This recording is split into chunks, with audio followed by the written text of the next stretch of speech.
right, going over this Swordswoman and Church illustration. I just want to talk about the materials used. The initial pencil illustration was laid down with a 2H Staedtler pencil.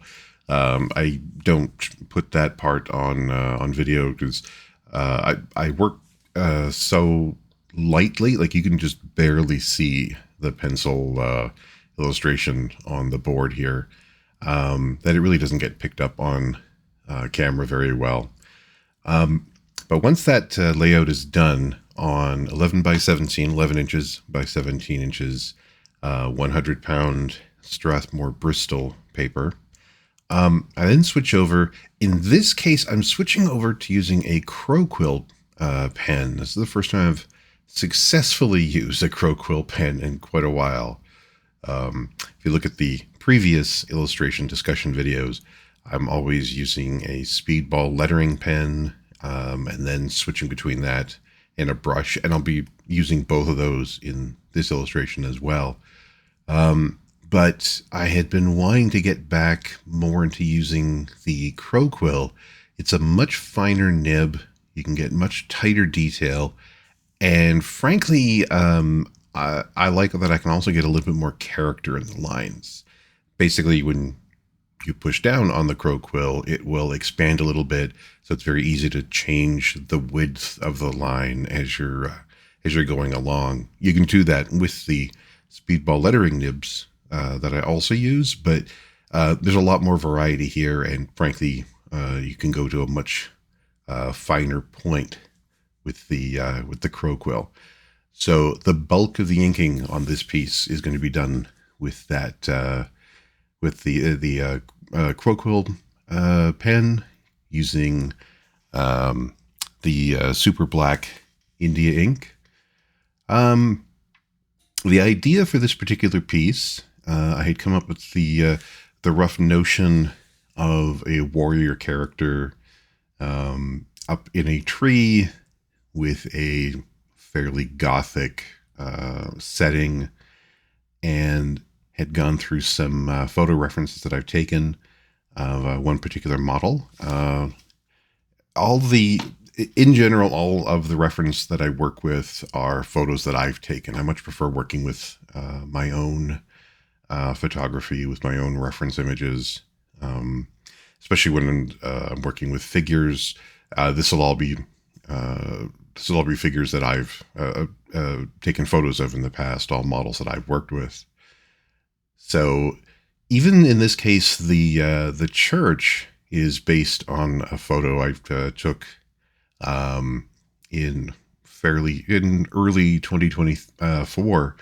My wife and I did a road trip out to Quebec and took a lot of photos of graveyards, of churches, some fairly gothic settings and architecture. And this is loosely based on one of the churches that I encountered. So my technique here is, as I've discussed before, I tend to work when going on, when I do the initial composition. I start with the main figure or figures, figure out what the story is going to be, what the focus of the illustration is, and then work backwards. Start from the main figure and then develop the setting around them, going deeper and deeper into the background. But once I have that composition done, I much prefer then to do the inking and then the coloring later from back to front. I much prefer to fill in my background and then end up with the main character or characters in the final stage. For me, it's mostly a lighting thing, but can also end up affecting the composition, because I still have the opportunity to change some aspects of the main figure, about how they're placed the entire time. If I decide that an element in the background makes it look a little bit, would make a bit more sense if somebody's arm had moved slightly, I still have those options. You can change that as you go along with inking, but then you end up having to put down a lot of white ink as well to really change that. But this gives me much more of an opportunity to figure out how the overall composition is feeling before I get to drawing the main character. That being said, I'll do a little bit of outlining, like I'm doing right here on her hair, basically where it's going to be intersecting with the background elements that I'm working on. But a lot of it also ends up being about determining lighting and making sure that the lighting is consistent. So I've already established that the lighting in the deep background is primarily coming from below. There's that heavy shadow on part of the church steeple there being cast from the little covering over that one window. So I want to have that go pretty consistently through the entire image. The gnarled tree is being primarily lit from below. So I do a little bit of outlining, and then I start putting in more and more detail to continue with that lighting pattern, continue with the variety of textures. And again, a little bit more outlining of the main figure, because this is where she's intersecting with the background a bit more. Including this rather odd looking sword that she's carrying. It's a very anime inspired sword, not quite a full-on gun sword or anything like that. But I basically had wanted to play with something really oversized, giving it, well, with the kind of armor that she's wearing, there's almost a high-tech feel as well. There are a variety of inspirations going on with this particular piece.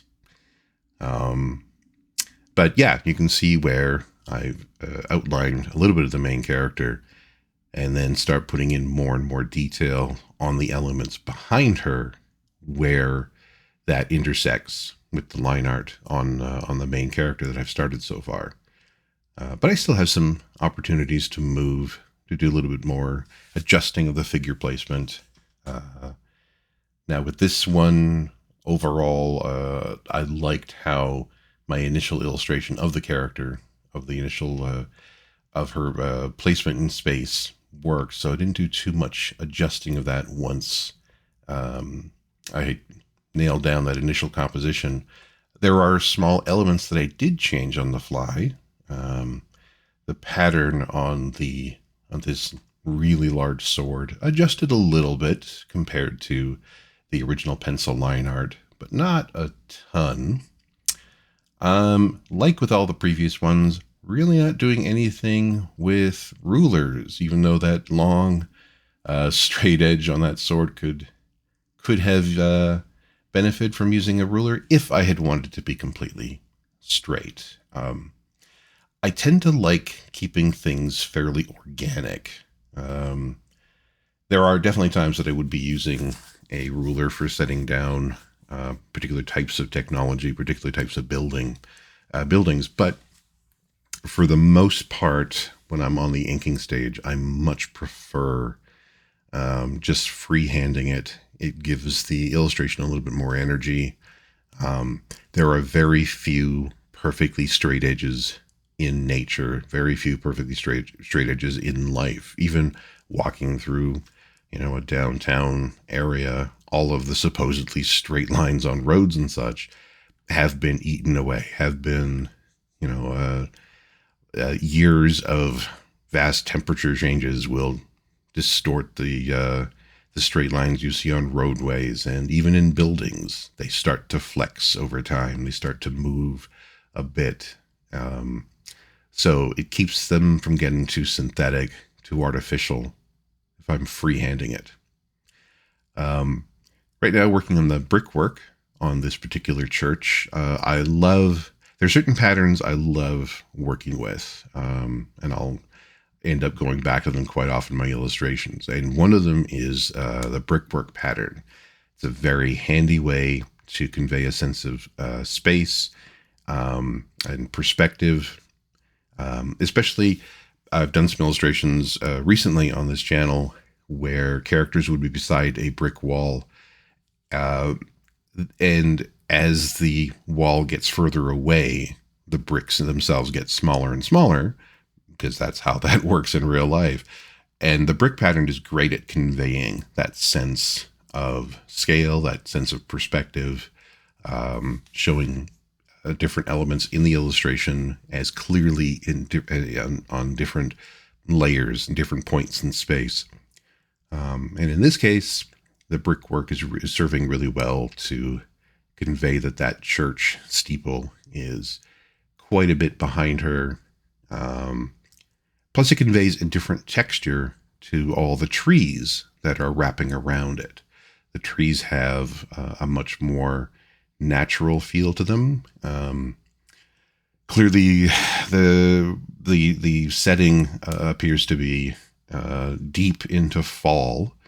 There are no more leaves on any of these trees. There aren't even some scattered ones, so they all would have fallen off. Or it could be incredibly early in spring, after all the snow has disappeared, but no leaves have started to appear on any of these trees yet. So we're getting a nice, a little bit later into Halloween season, perhaps feel, adding to this extra gothic, dark vibe to the whole image. Now, having started on the church, having started on the trees wrapping around the church, I have not done anything with the sky behind it. That's because there will be a little bit of a cloud texture added to that, but for the most part, the sky is going to be a flat black, just to help separate the layers. And so yeah, putting in a little bit more of the outlining of the figures here, as I'm now starting to get into working on the trees that are in the middle ground and the trees that she's standing on. Again, just this whole back to front methodology for me. Another actually good reason for me to want to do it this way, and this isn't telling anybody that they have to do it in this style, but more just going over some of the reasons why I like to work this way. Part of the reason why I like working from back to front, in addition to making lighting decisions, it'll also force me to stop periodically. If I do a huge section of the background, and then there's this large white area in the middle, like right now with the sword, with her leg, with her hair, I can't work on that just yet because the ink below her has to dry. And that's basically a way for me to force myself to take breaks. So I'm not sitting and working on it. I'll tend to do inking in about hour and a half long bursts. I don't like drawing longer than that at any given time, just to make sure. I've had issues with arthritis in the past, basically after decades and decades of drawing every single day. Your body telling you, nope, you have to make sure to start taking more breaks. So this effectively is forcing me to have to take breaks, to wait until some of the inks have dried. Now, a lot of this is being done from the top left, the top left-hand corner down to the bottom right. So I can do a lot of inking without worrying about smudging it too much. But there are definitely points where, no, you just have to let the whole thing dry, let it sit for half an hour or an hour before you go back to working on it. Sometimes a little bit longer if you put in a lot more ink. Oh, here I'm using actually the Speedball lettering pen and now a brush. Anytime that I want to do wider lines, anytime I want to put in larger amounts of black, I'll then switch over to using the Speedball lettering pen and alternate between that and a brush. I should actually discuss why I was having to relearn how to use a crow quill pen properly. Using a dip pen, which doesn't seem to be used very often, certainly on platforms like here on YouTube and on Twitch. More often than not, I see people are using things like pit pens, which I do have a collection of and was using quite a bit. Using, however, speedball lettering pens is much, if you're going to be using dip ink, works really well because the ink flows very well on the lettering pen. It's very easy to keep clean. It will hold a lot of ink before it dries, so you have plenty of opportunity to put that ink down onto the page. The problem I kept running into with the Crow Quill is that it had been so long. It had been probably 10 or 15 years since I'd last really used Crow Quill pens. When you dip the Crow Quill pen into the inkwell, it can dry so fast on the pen that you end up not being able to ink anything. It just won't transfer onto the paper. And I eventually was able to figure out, there's not a lot of tutorials about this online, so I was just having to go back and relearn it. The trick for me is to dip it in water and then dip it into ink. And that will make the pen flow really, really well. And it worked great through the entire process of this particular piece. All right, now I'm working on that deep background I'd mentioned, not doing a whole lot of cloud patterns on the sky, but I wanted to put in this particular line where basically above her, the entire sky is filled with this super, super dark cloud pattern to the point that it's almost completely flat black, except for where these two cloud patterns are intersecting, where they're pushing against each other.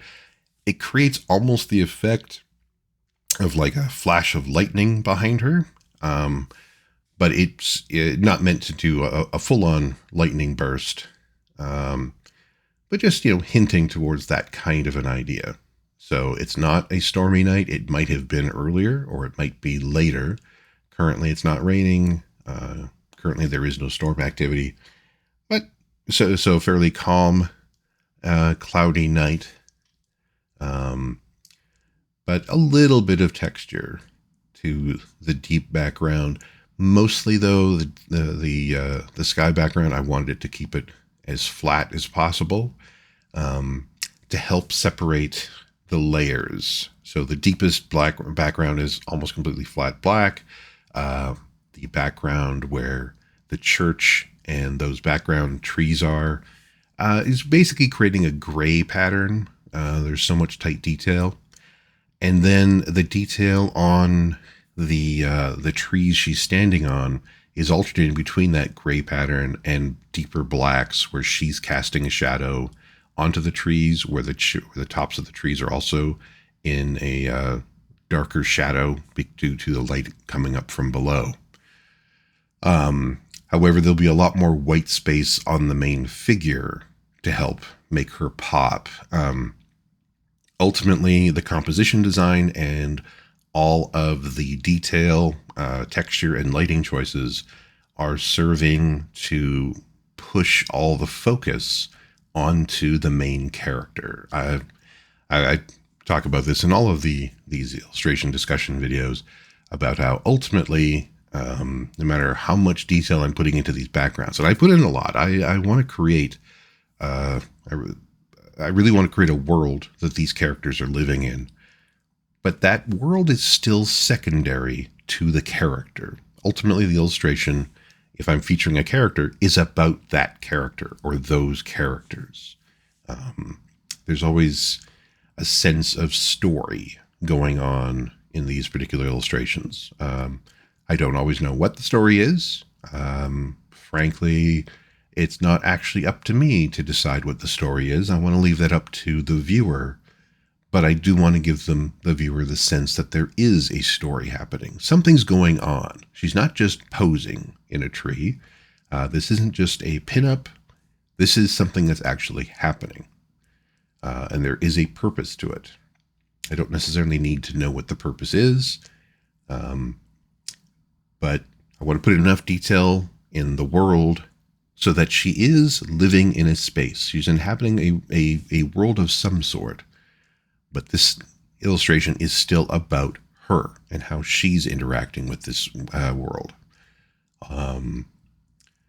With when I'm dealing with multiple characters, the primary focus is on the characters and on the relationship between those characters, what it is that they are doing, how they're interacting. And then the setting is the setting.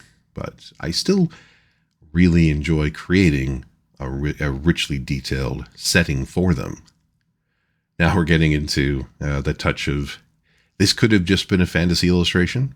But then I decided to give her these glasses and realized, yeah, I can go for a bit more of a high-tech feel to the armor. There might be something, as awkward as that sword looks, there might be more to it than it just being a blade.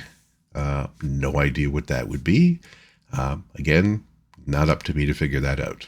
This isn't done as a commission. This isn't done for somebody else where they're wanting me to answer all these questions. This is just a design character I came up with, and it's telling everything I need it to say right now.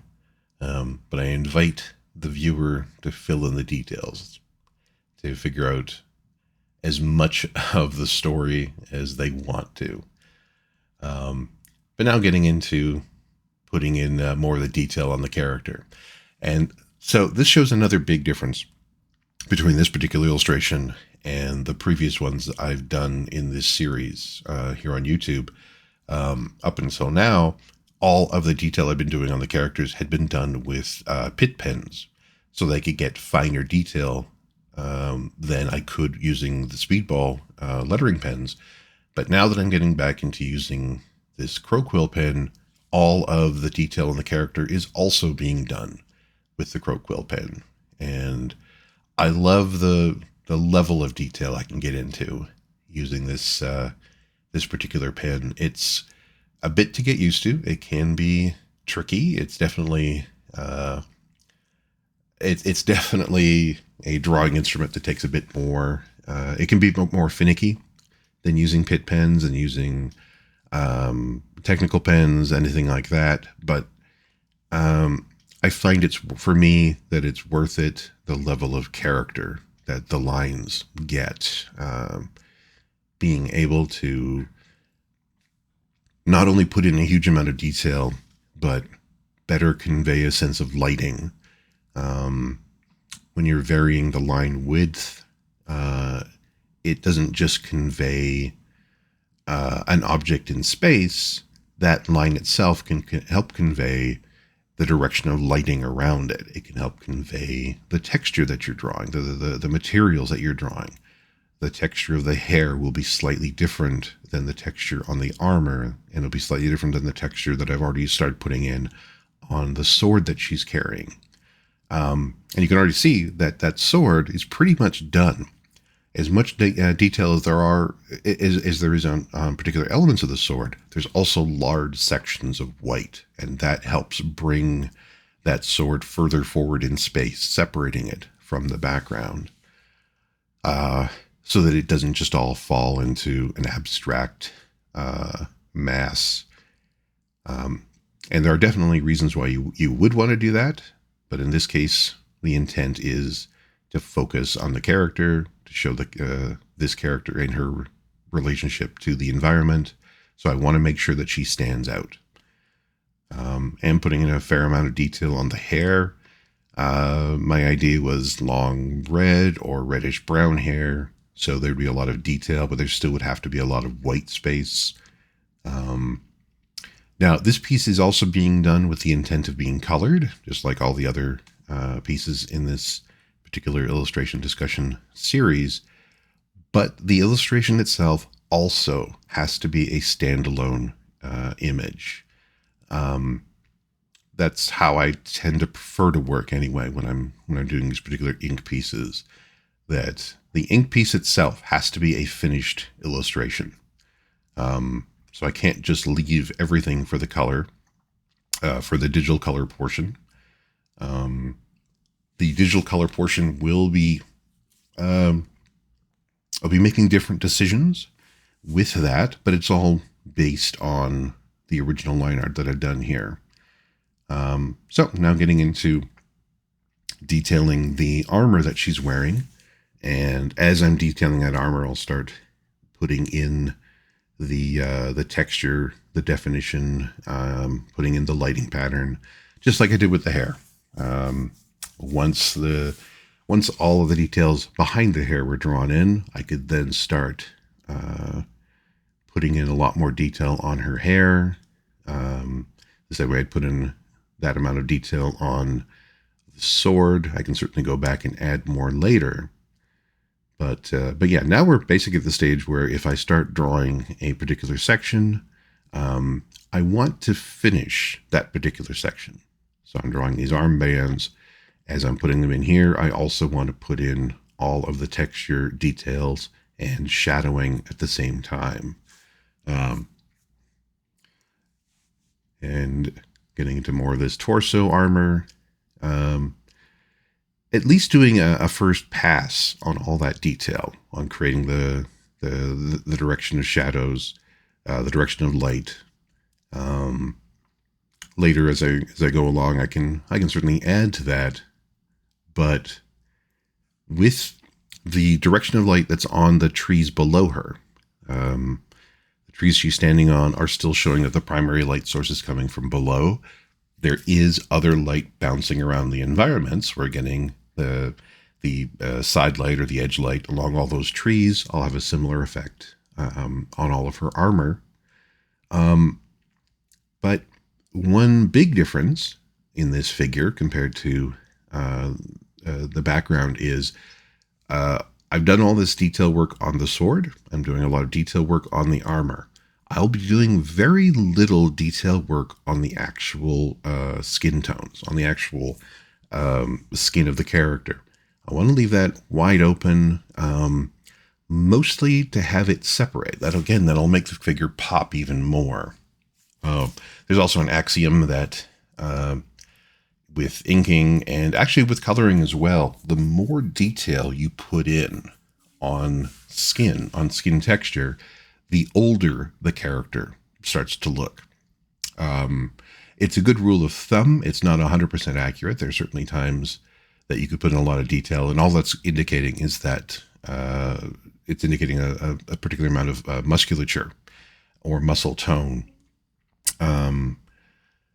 But it's also a handy way to differentiate the age of different characters. And for this particular piece, I'm going to be leaving the skin pretty much just wide open.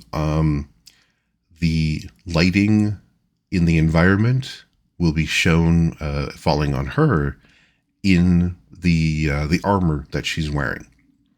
Now, when I get to the coloring portion, then yes, I will be putting in a lot of directional light on her, but there'll also be a certain level of detail that I won't be including. I'll still leave it. The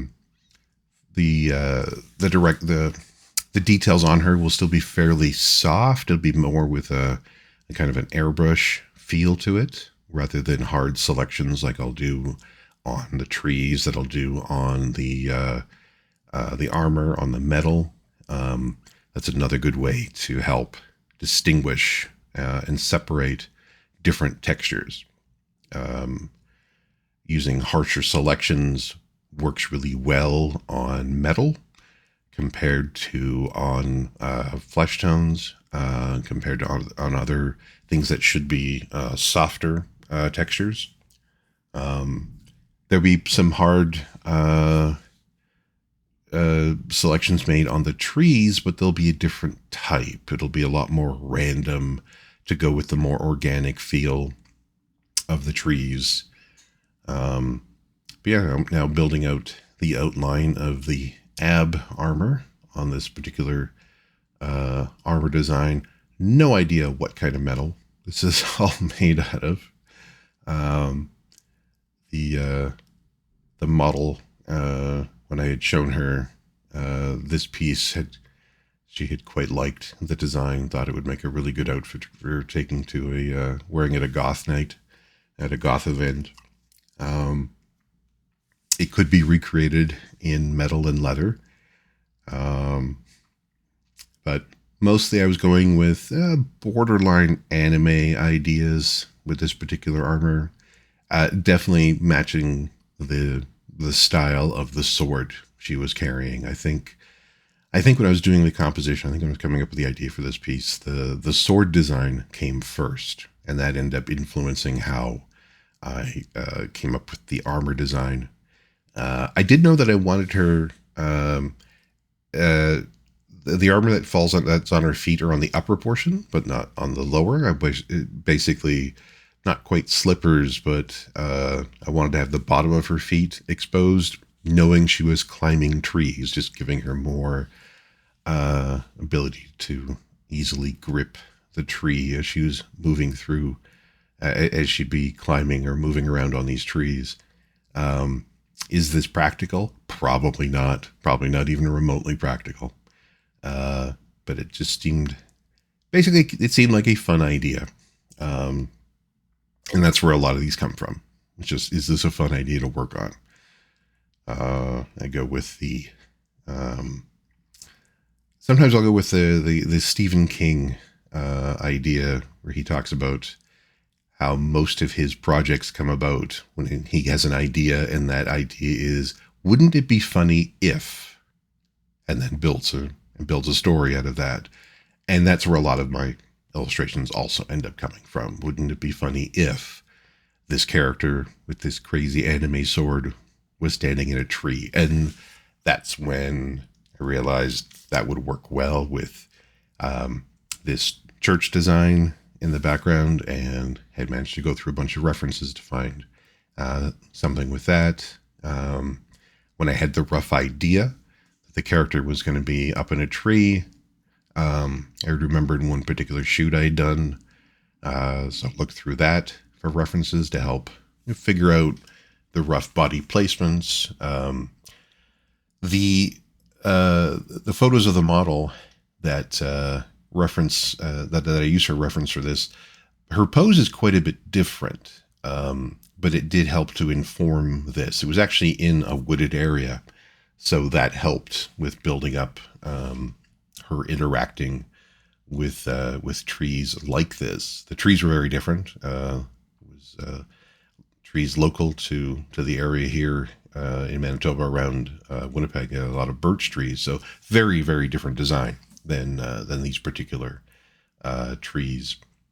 These look more like something you might see in the Louisiana area or something. But you can't really stand on birch trees. They're pretty much vertical. They don't tend to bend around a whole heck of a lot. But the fact that I had these reference photos in a wooded environment, it gave me a great launch point for figuring out the figure placement, for figuring out how the anatomy would end up working. So they were fantastic references for this particular piece. Getting into this, it's a weirdly technological armor set. I don't think they'd actually be powered armor, but the joints do have these circular designs, like almost gearing mechanisms on them. Again, much more inspired by anime ideas than necessarily, excuse me, than necessarily comic book character armor design, or more of a medieval armor design. Excuse me. But I still want it to flow. And this armor also has a little bit of an organic feel as well. This is a nice thing about using a quasi-technological design. It almost looks like it's kind of flowing around her as well, so that can reflect the environment. They can reflect the fact that she's standing on these trees while still being very distinct. So it's kind of echoing it without being the same kind of design. And yeah, putting these almost gearing mechanisms around the ankle, around the knee joints. These are design elements I like playing with quite a bit, incorporating these circular designs into armor to help give it a sense of movement. So it doesn't feel very rigid. It feels like she could be very mobile. Definitely a design you would need if you were climbing in a tree. Something very different than if it was a more ground-based armor design, something that was meant to be used as a heavy weapons platform, or getting into powered mecha or things like that. Yeah, this is definitely, she's definitely meant to be able to move around freely, which is a little bit at odds, I'll admit, with that crazy sword design that she's carrying. Perhaps it's retractable, who knows? This could all be built on nanotechnology. No idea. Again, I invite the viewer to fill in those details, to figure out what the story is, who she is, why she's here. I just need to create the sense that there is a purpose. She knows why she's there. The viewer can figure out why she's there. I don't need to know those things. So yeah, did a bit of outlining on those that armor design on her leg, and now filling in both the texture and shadow pattern to indicate primary light source coming from below. But there are enough elements. My basic idea for the lighting in this piece is that all of the lighting is coming from below, but there are enough things around her that are reflecting that light that it's then bouncing back in different directions. So the edge lighting on the trees, the edge lighting on her armor and on her hair would indicate light sources above her and beside her. But in truth, it's much more likely that the light coming from below is bouncing off those trees at different angles. There's probably more trees above her and more off to the left and right of the panel that would end up reflecting light back onto her, creating those edge lights on her and on the foreground trees, so you can still see a bit more. How realistic this is, that's not too much of my concern. I'll think of it as a heightened reality, which most of these, frankly, these images take place in, where there can be things in the environment that are a little bit more reflective than they would be in real life. In truth, trees don't really reflect that much light into their environment, but they will reflect some. And actually, honestly, the birch trees that the model was around in the original photos will reflect a lot more light than necessarily these ones would, because birch is primarily white or very light colored. But my feeling when I put together these compositions, when I'm doing these detailed backgrounds, when I'm creating these settings, is not that I'm creating true reality, but I want the character to be in a reality, and a consistent reality. This world is real to them. And as much as I can, I want the rules of that world to be consistent within that world. So yeah, not everything is completely accurate to the real world, but it just needs to feel consistent on its own. Just has to match its own rules. Getting into more of the detail work on this leg, still using the crow quill pen for all this design work. And you can see much tighter detail on her, and actually on those trees and the church behind her, than in some of the other videos and some of the other illustrations in these in the previous illustration videos that I've posted, because of using this crow quill pen, because I can get such tighter detail. But the line work, it isn't just that the detail is finer, it's also because the pen can flex, because I can make that pen flex. There's a lot more character to the lines than if I was just using micron pens, if I was just using the pit pens, although some of the pit pens are able to flex. So those are usually the ones I would end up using.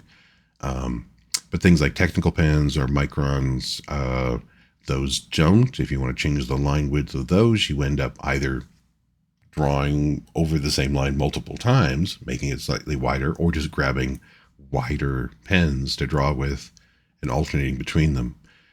Whereas with something like the Crow Quill and even the Speedball lettering pen, they will just flex as you put pressure on them. So you can adjust the weight as you go along.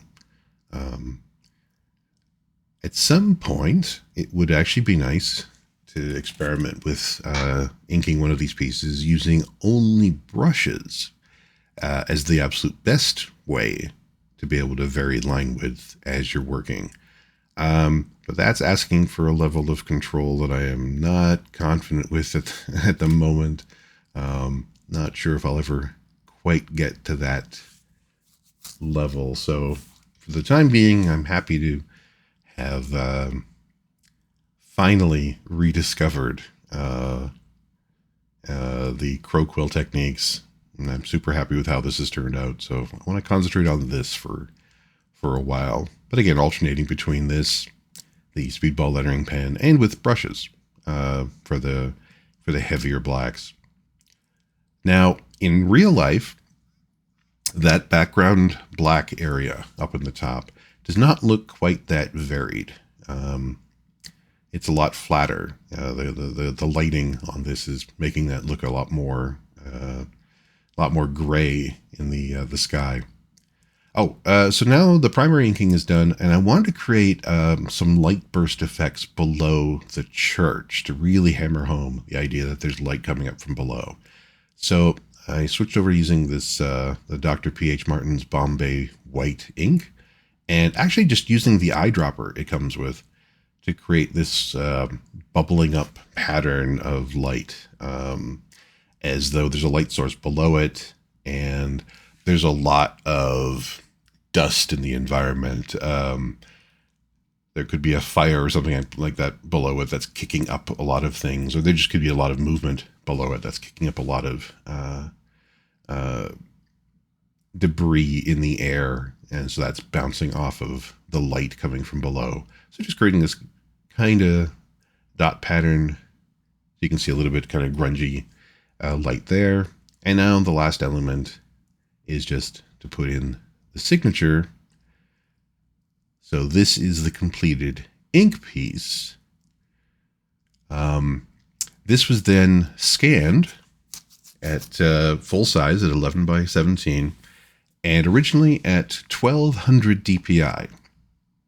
I like it having a super high resolution like that, but then dropped it down to 600 DPI for the actual painting. Now, 600 DPI or dots per inch is still way higher than I needed for print. For printing, you want it to be at least 300 DPI, but this gives me the option that if I wanted to print this much larger than at just 11 by 17, though it would still look good. Like the lines wouldn't get distorted or anything like that. Like you have a lot more room to work with, a lot of room to play with, frankly.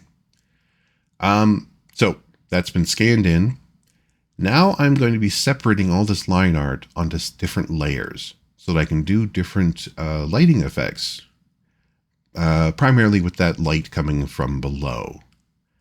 So I'm going to put the line art from the very, very, very deep background, all the line art for the sky. That's going to be on its own separate layer. Behind that, I'll put in the color layer just for the deep background, because that means that I could put in an additional layer on top of that line art to put in any sort of lighting effects. And then it'll only affect the color for the sky. It'll only affect the line art for the sky. So again, here I'm just using the lasso tool in Photoshop, anti-aliased turned off to get a really sharp line, a really sharp edge on it. And the green part is, I'm using the quick mask tool in Photoshop. So basically it shows me the selection I'm making. So it's very easy to figure out what it is that's going to wind up on this separate layer in the background. The bulk of the background blacks will end up on this this layer back here. And I'm going to do this with multiple layers. So here, it's just that background sky that you can see in there gets removed from the rest of the line art, put on its own separate layer. And it actually created as a separate channel, and now I'll put it as its own separate layer. Excuse me. The difference between channels and layers. Channels, basically, in Photoshop is channels don't get printed, but layers do. So when I went and printed a copy of this, whatever was on the individual channels wouldn't show up, but whatever's on the individual layers do. So now that I've cut away that line art for the deep background, I'm going to do the same thing with the church and some of the trees immediately around the church. So creating another background layer. This would sit on top of whatever special effects and coloring was in the furthest background layer. So I could do the same thing. I'll be creating this background layer here. I'll put a color layer behind it. So that coloring will only, so just to color the church and those background trees themselves. And then I can put another special effects layer over top of that. Now that special effects layer will affect the line art of the church.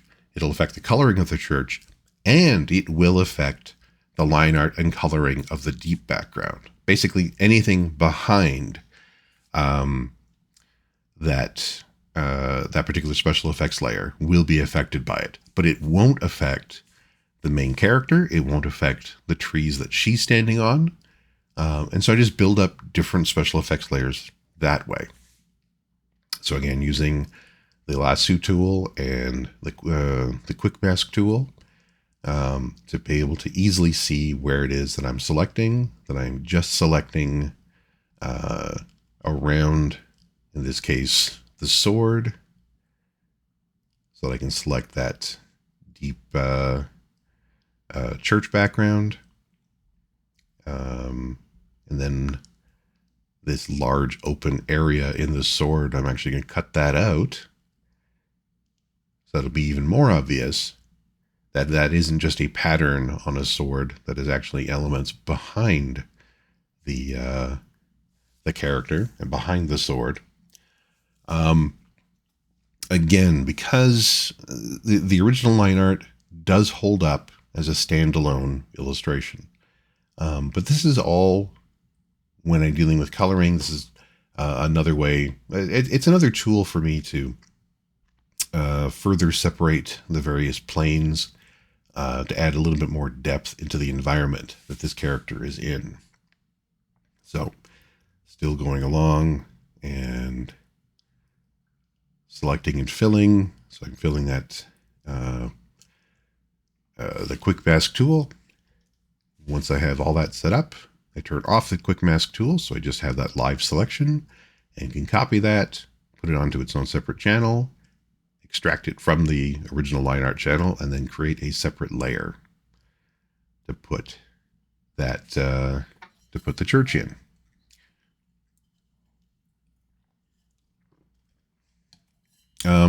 The church, the line art layers, I'm setting them all to multiply.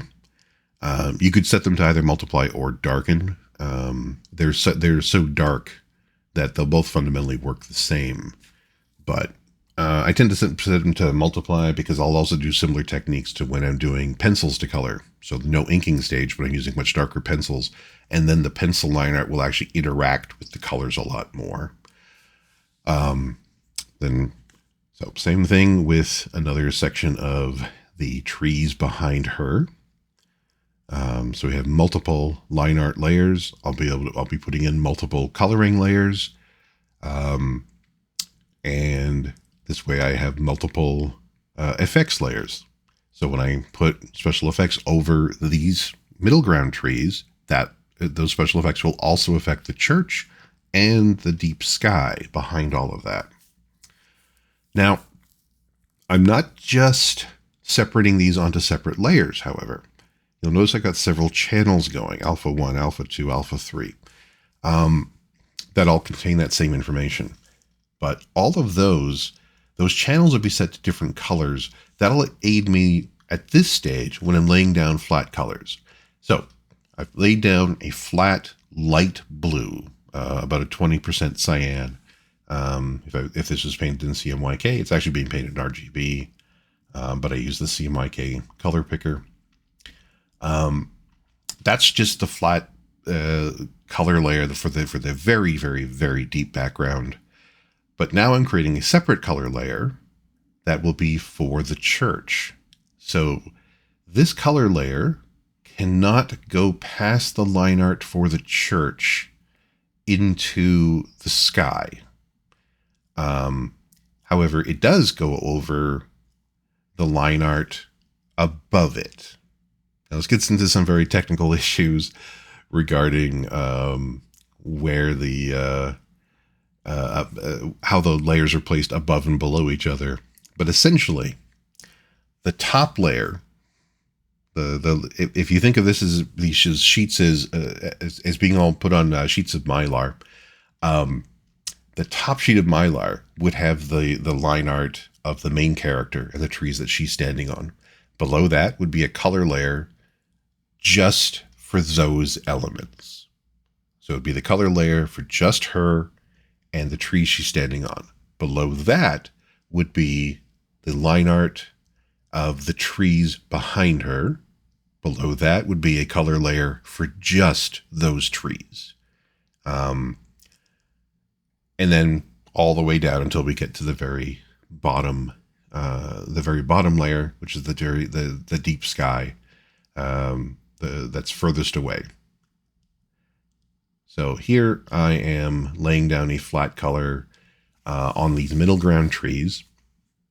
Like I've been talking about in the vast majority of these illustration videos, the colors I'm using here will not necessarily represent the colors that I'm painting with. These are just flat colors I'm putting down right now. They're basically holding colors. So they're separating from each other, but they don't need, they're not brown for the trees right now. I'm just putting in a green color because then I know that it's separate from the blue color behind it. When I put colors down for the main character, whatever colors I lay down will not necessarily represent the colors that I'll actually be painting with. Basically, it's giving me a selection that I can grab later. So if I put down one flat layer, it's all the same color. Later on, I can just use the magic wand tool, select that color, and then start painting. It'll grab everything that's that same color. So that's one giant selection.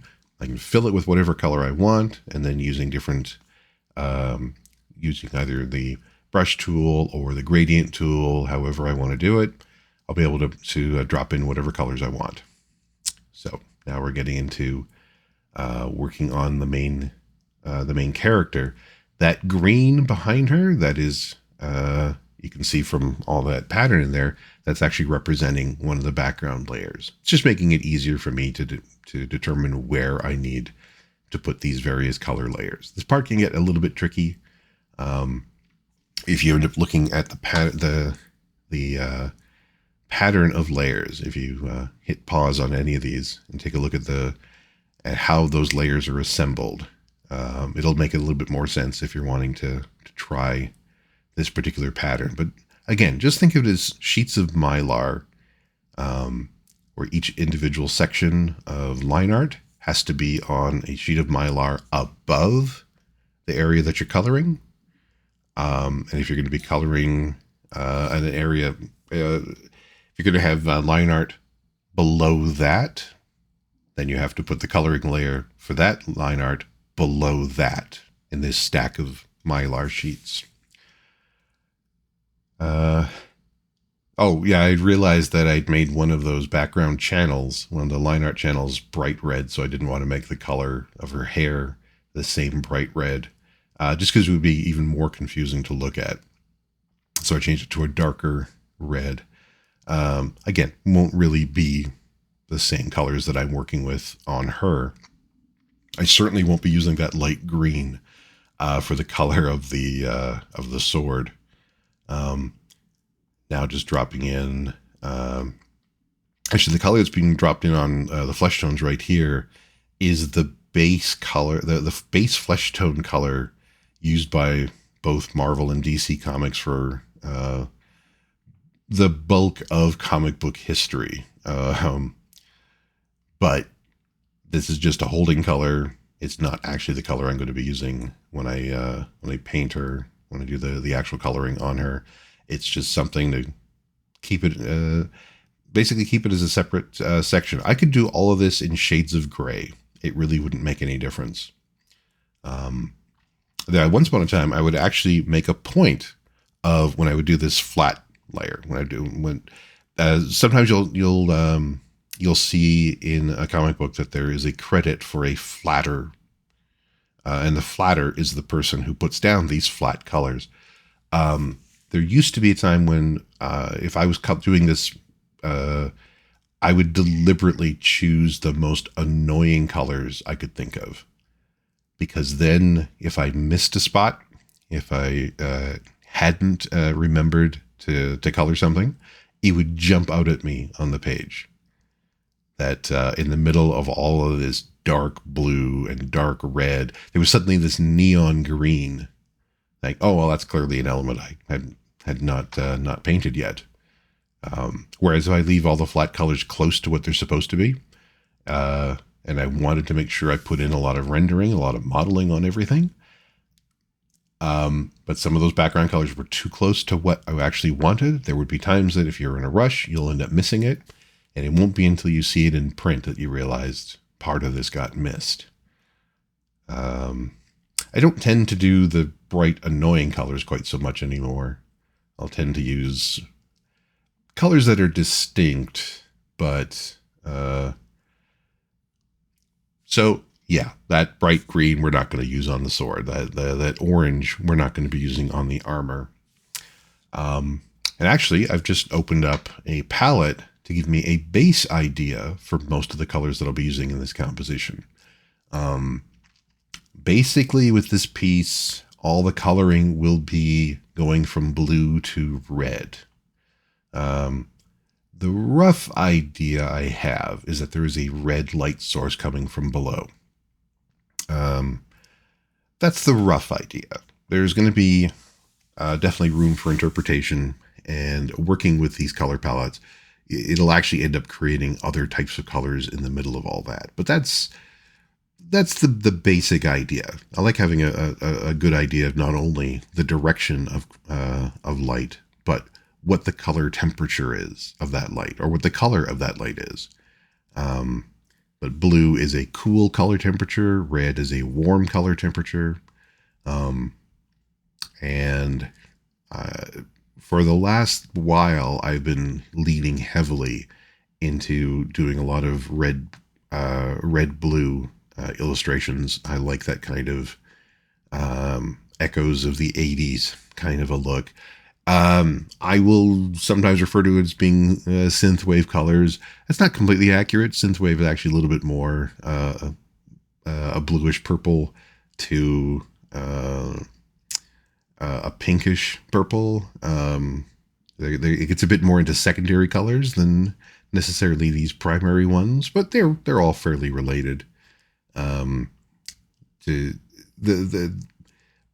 one of the reasons why the synthwave colors are a little bit different has to do with the TV show Miami Vice, where one of the mandates was that in the visual design of things in Miami Vice, whenever possible, do not use the color red. They wanted it to be a lot of pastels and a lot of secondary colors, and that just sort of influenced this whole synthwave thing. When people talk about synthwave, it's a lot of stuff inspired by Miami Vice. It's not 100%.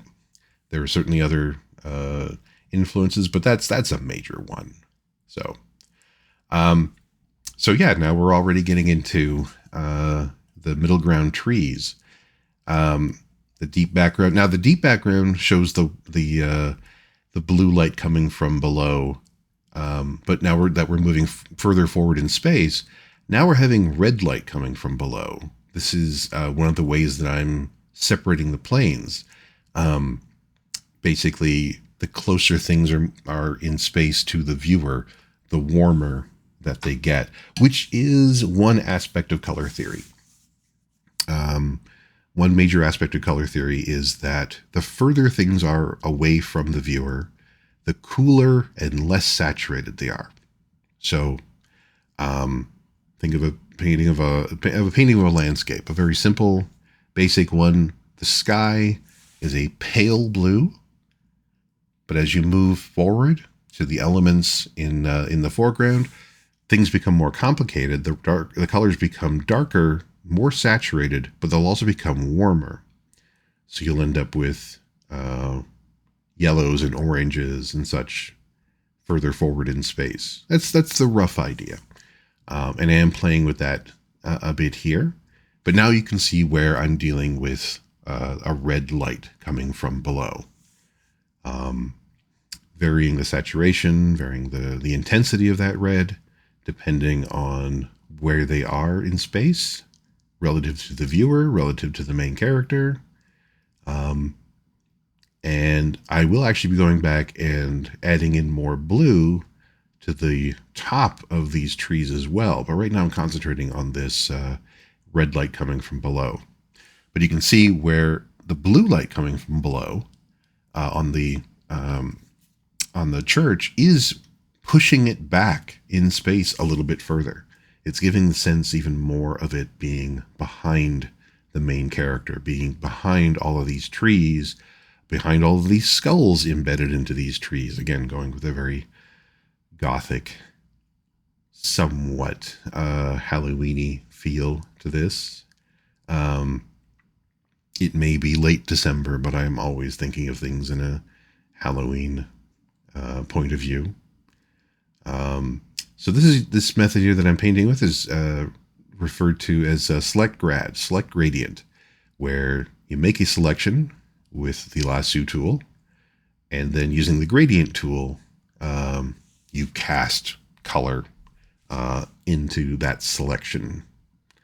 It's something we used quite a bit at the art studio Digital Chameleon, where I did a lot of comic book coloring from 1997 until 2003. And then I've done variations of that ever since. I use a lot of different techniques in my coloring, but this is one of the main ones. So again, using the lasso tool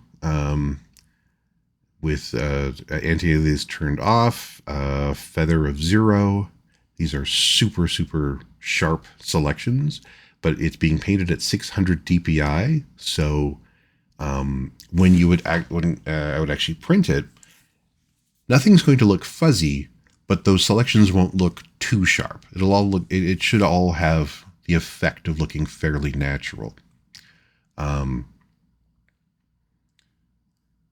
And yeah, just keeping on using this select grad method. Select grad works quite well when you're working with a lot of line art like this. If I was doing this as a completely freehand painting, as a digital painting, then I'm dealing a lot more with using brush tools. Then I'm dealing a lot more with hard and soft edge brushes. I will use a lot of gradients, but I won't be using the select gradient method quite so much, because then it'll be much more obvious.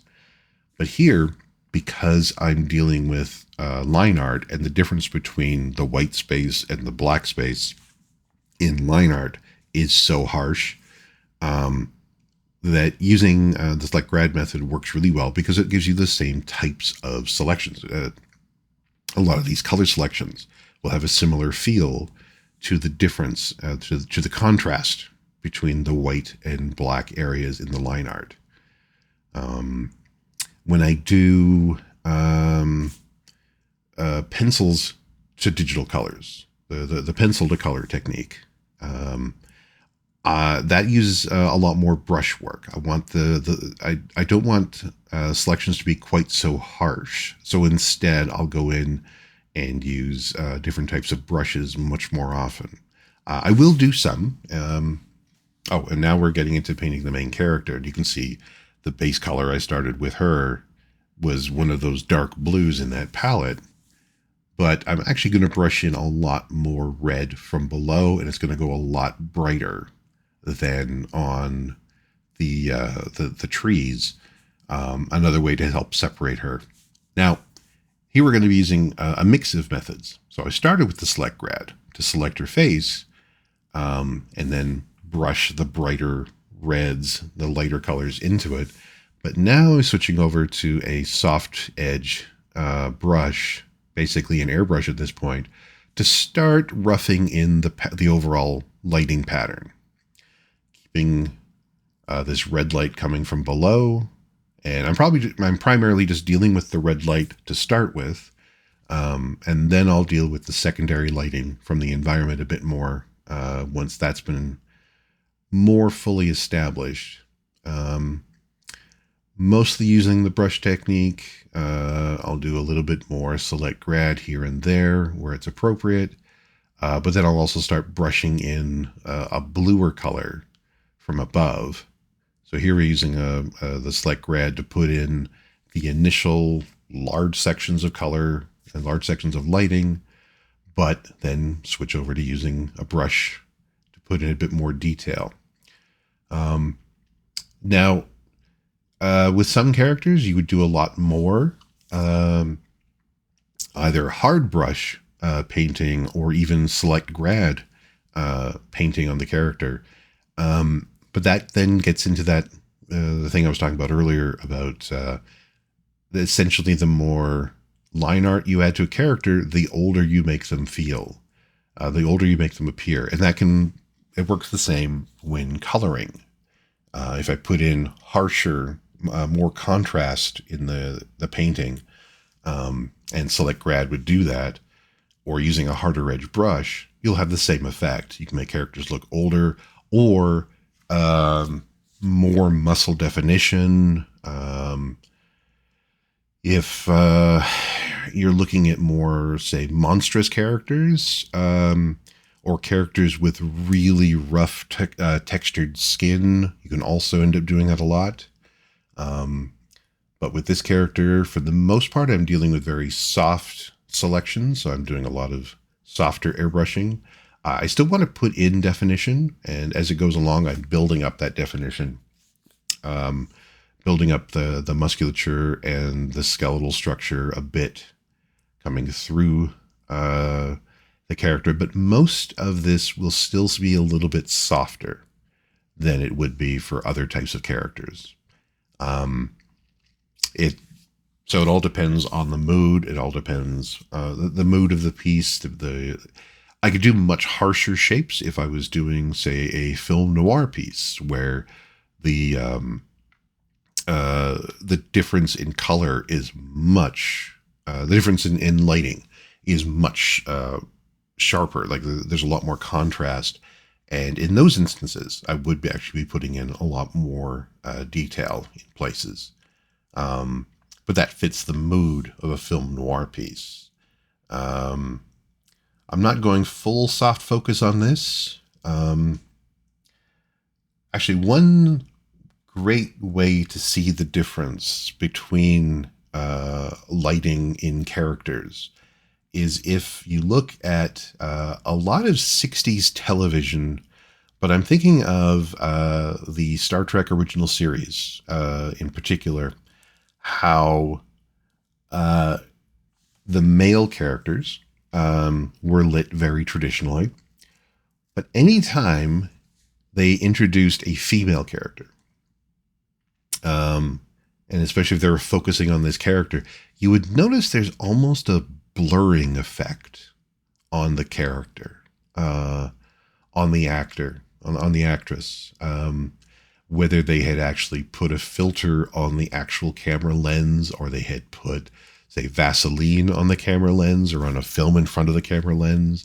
That's a thing that was done quite a bit then, especially in, like I said, the first time you see when they first introduce a female character to create a real glamour shot.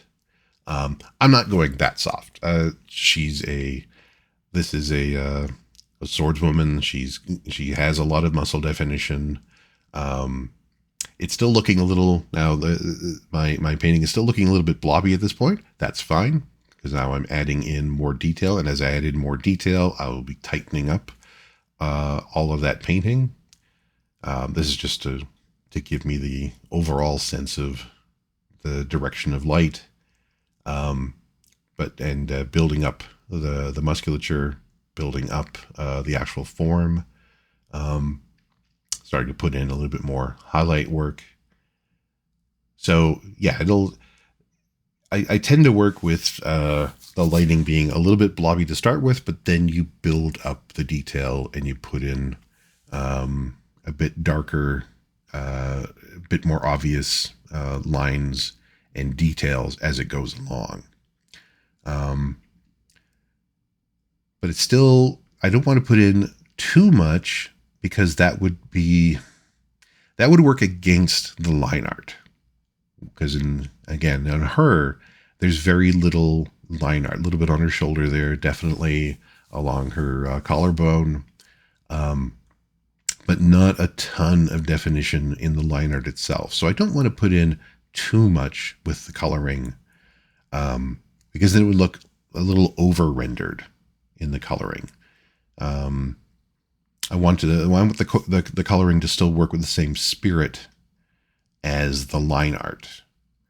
So where there's a ton of line art, I can also put in a lot more detail and much harsher detail. Where there's less line art, I want the detail to be a lot softer. I want it to be not quite so harsh.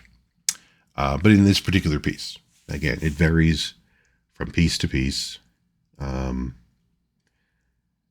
And I can always go back and adjust things, but right now we're getting a lot closer.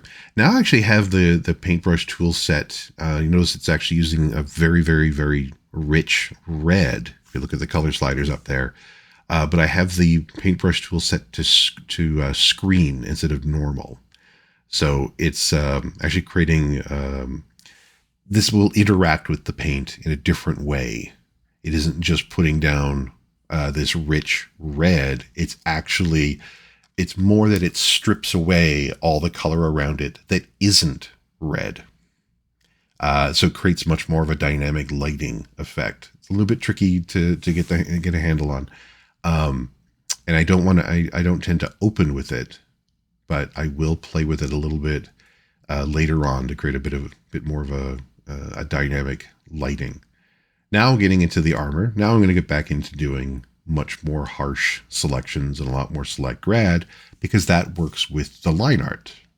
There's a lot more detail in the line art, therefore I can also put in a lot more detail in the coloring and the coloring selections.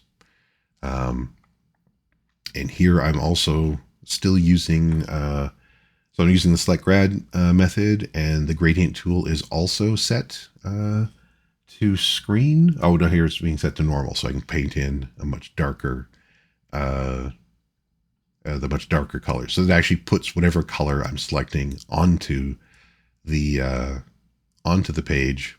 If I had set to screen, though, it would be instead stripping away everything that wasn't blue or wasn't purple. Again, that can be a little bit tricky to get used to. Not going to go too much into that. That's essentially how those work. Paint using screen is a lot more like painting with light rather than painting with pigment. But dealing with on this armor, the red from below, the blue from above, and I want to make sure that that's consistent all the way through. Did the initial pass on both the red and blue sides, and now going in and putting in tighter detail with lighter versions of those same colors.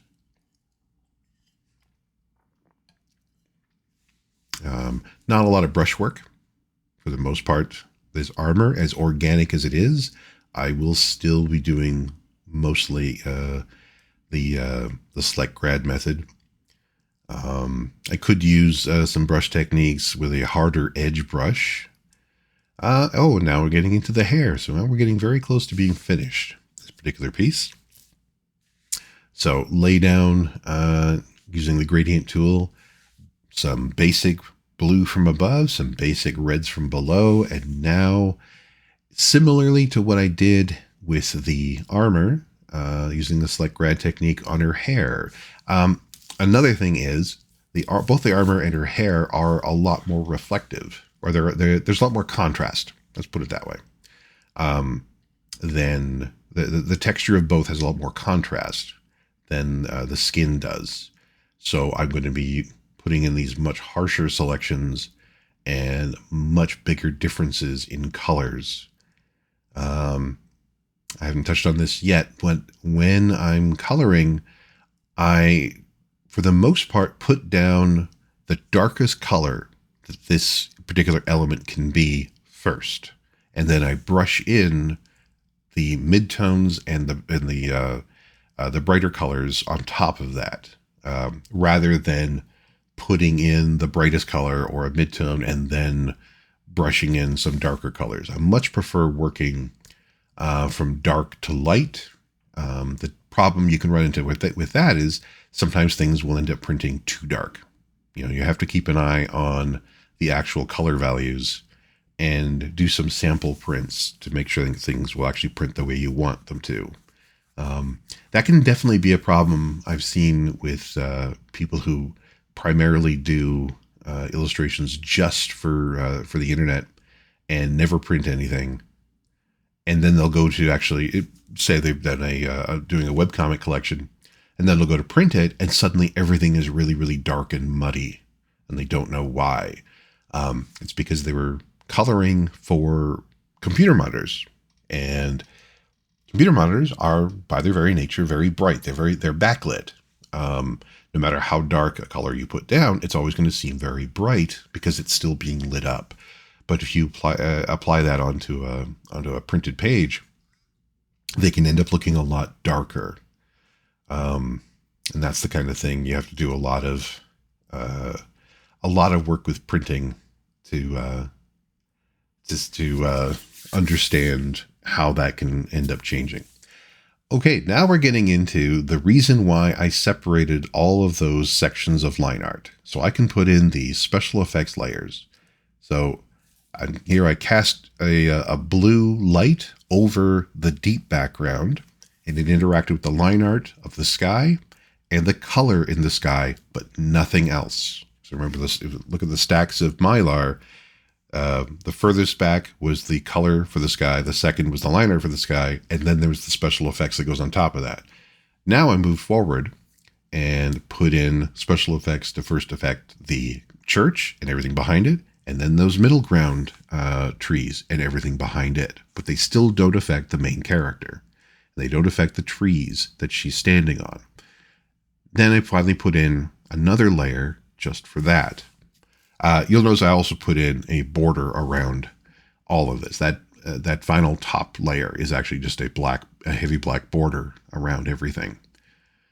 But I put in that red glow over everything, and now adding in some smaller highlights here and there. Not a ton of extra highlights on this armor. It's not super reflective, but just a little bit, just to make a couple things pop, like the blade. And I believe this is the finished piece. Thank you very much for hanging around up to the end of the video. I hope you enjoyed it, and I hope to see you in the next illustration discussion video.